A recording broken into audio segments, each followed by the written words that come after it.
Hi, it's Keri Murphy with Inspired Living. Have you ever made the decision to do something, like finally made the decision, and then once you set off on your path, you realized all these roadblocks that come up that test whether or not you really want to move forward with that decision? Yeah, the same things happened to me.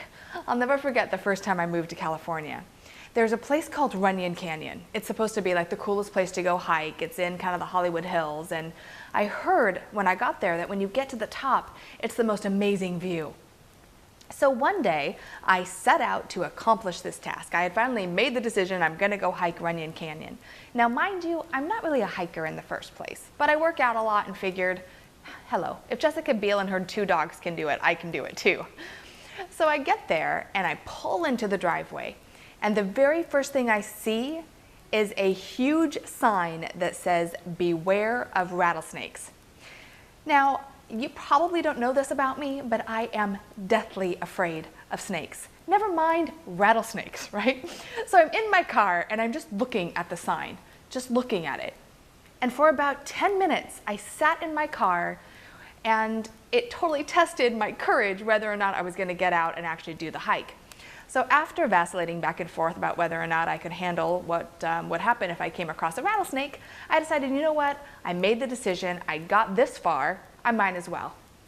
So I get out of my car and I start walking on the path. And shortly, I would say even a quarter of a mile, as I'm walking on this path, getting ready for my hike, there's a divide in the road. Now one of the paths is straight and it just kind of loops to the left. The other one to my right goes up a hill. I had no idea. I had never been there before. No one else was around, and I had no idea which path to take. Have you ever felt that way? Just not sure about which path and which one was going to get you there the quickest and the safest without any rattlesnakes? So after I sat there for quite a while, or actually stood there for a while, I see a lady come by with her stroller. And she was pushing her baby, and she decided to take the path to the right, which looked like the tougher path. So of course I thought to myself, if she can do it, I can do it. So I start hiking up that path. Well, little did I know that as you hike up this path, and it was a nice incline, but it wasn't killing me, that it got you to the other side of the park where you can exit. Now, if I had taken that exit, my car was on the other side. I had no idea where I was going to end up and how I would get back to my car. But I did notice that if you went through the brush area to my right, the path kept going. And thinking, well, you know what, I've already gone a mile at least. It's got to circle back around. So what do? I go to the right, and I'm going in between the brush, and I'm going over these little teeny rocks. And then, there it was. I got to a clearing, and what was in front of me but a huge hill. Now, I'm not talking like just a little hill. I'm talking about, it seemed like Mount Everest to me. And I'm at the bottom of it, and I'm looking up going, how in the world am I going to climb this?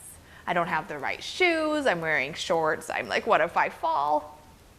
But I really didn't have a choice. I wasn't gonna hike back the other direction. I had just hiked at least a mile or 2. So I'm like, I already came this far. And sometimes in life, we get so far, right? We get so far on our destination, and then what do you see? A huge mountain that you have to climb. So instead of looking at the top of the mountain the whole time, you know what I did? I literally looked down at my feet and took one step at a time. One step. I just concentrated on one step, and I thought to myself, Keri, if you can do this step, then you can do another one, and you can do another one. And then before you knew it, I was exhausted, but I reached the top. And when I got to the top, granted, I was out of breath, but I looked up, and the view and the sky, you could see from the beach to the valley. There was no smog that day. It was incredible.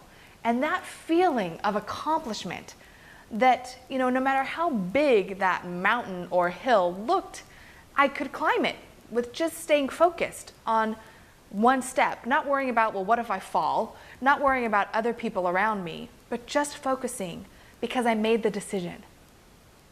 And I often think of that as I'm going along in my life or I'm working with others, that we all have to make the decision.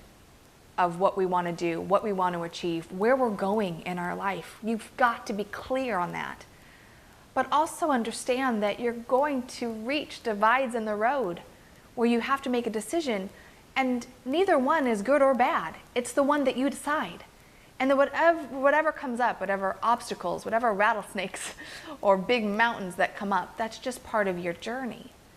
And that as long as you stay focused on putting one foot in front of the other, when you get there, it is the most amazing feeling of accomplishment and success. So where are you on your journey? Have you made the decision? Are you committed to really forging ahead and accomplishing what it is that you want? And when you reach that big mountain in front of you, what do?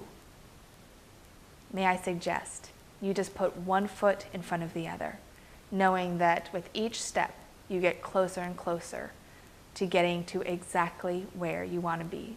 And you know what? If the foot slips a little bit, don't worry about it. That's life. Just keep going. And never ever stop dreaming it, living it, and being it. Being who you are committed to being. And stretching yourself and challenging yourself so that person that you're developing becomes exactly who it is that can make your dreams come true. Until next time.